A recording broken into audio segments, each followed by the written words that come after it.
Magandang gabi sa ating lahat. Naika-update sa magiging lagay na ating panahon. Patuloy pa rin nakaka-apekto ang shear line sa may silang bahagi ng Southern Luzon at Visayas. Kaya ngayong gabi, makakaranas pa rin ng mga kalat-kalat na mga pagulan, mga pagkidlat at pagkulog ang bahagi ng Bicol Region, pati na rin ang Quezon, Northern at Eastern Samar. Samantalang amihan naman o Northeast Monsoon, patuloy na nakaka-apekto sa nalalabing bahagi pa po ng Luzon. Pero itong amihan magdadala rin ng makulimlim na panahon na may kasama mahihina mga pagulan, partikular na dito sa may Cagayan Valley, Apayao at Kalinga, pati na rin sa bahagi ng Aurora. Pero dito sa atin sa Metro Manila, pati na rin sa nalalabing bahagi pa ng Luzon, ngayong gabi makakaranas po tayo ng bahagyang maulap hanggang sa maulap lamang na kalangitan, ngunit posible pa rin yung mahihina mga pagulan o mga pag-ambon, lalo na po mamayang madaling araw o sa paumaga po. Posible tayo makaranas na mahihina mga pagulan o yung mga isolated light rains. Samantala sa nalalabing bahagi naman po ng Visayas, pati na rin sa Mindanao, easterlies yung patuloy na nakaka-apekto, kaya ngayong hapon, pati na rin po mamayang gabi, posible pa rin sila makaranas na mga puno-punong panandali ang buhos sa mga pagulan dala nga na easterlies at ng localized thunderstorm. Wala tayong minomonitor ngayon na low pressure area o bagyo na posible maka-apekto sa ating bansa for the next 3 days. At para sa magiging lagay na ating panahon bukas, dahil pa rin sa shear line, ang bahagi ng Bicol Region patuloy na makakaranas ng maulap na kalangitan na may kalat-kalat na mga pagulan, mga pagkidlat at pagkulog, kaya sa ating mga kababayan po na lalabas ng tahanan dyan ay huwag pa rin kalimutan magdala ng payong dahil sa mataas na tsansa ng mga pagulan. Sa bahagi naman ng Luzon o sa nalalabing bahagi pa ng Luzon, patuloy tayong maapektuhan na amihan,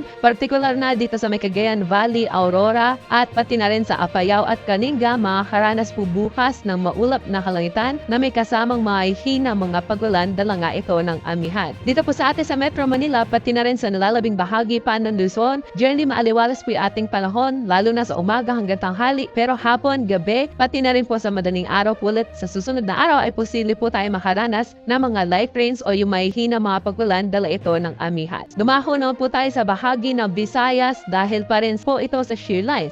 Kaya makakaranas na maghapong maulap na kalangitan na may kalat-kalat na mga pagulan, mga pagkidlat at pagkulog ang bahagi ng Northern at Eastern Samar. Pero sa nalalabing bahagi po ng Visayas, kasama na rin itong Palawan at sa buong bahagi ng Mindanao, generally magiging maaliwalas po yung panahon lalo na sa umaga hanggang tanghali. Pero pagsapit ng hapon at gabi, maging handa po tayo sa posibilidad na mga pulo-punong panandali ang buhos ng pagulan, dala na easterlies at ng mga localized thunderstorm. Para po sa kalagayan na ating baybaying dagat, may nakataas pa rin po tayong gale warning sa may baybay ng Batanes, Ilocos Norte, Cagayan kasama ang Babuyan Islands, Isabela at sa Aurora. Sa mga nabanggit na lugar, hindi pinapayagang pumalaot yan yung ating mga kababayan mangs, dapat din na rin yung may maliit na sasakyang pandagat dahil sa inaasahan nating maalon hanggang sa napakaalon na karagatan, posible po umabot sa 4.5 meters ang wave height. Sa nalalabing baybayin na ating karagatan, magiging banayad hanggang sa katamtaman lamang ang mga pag-alon.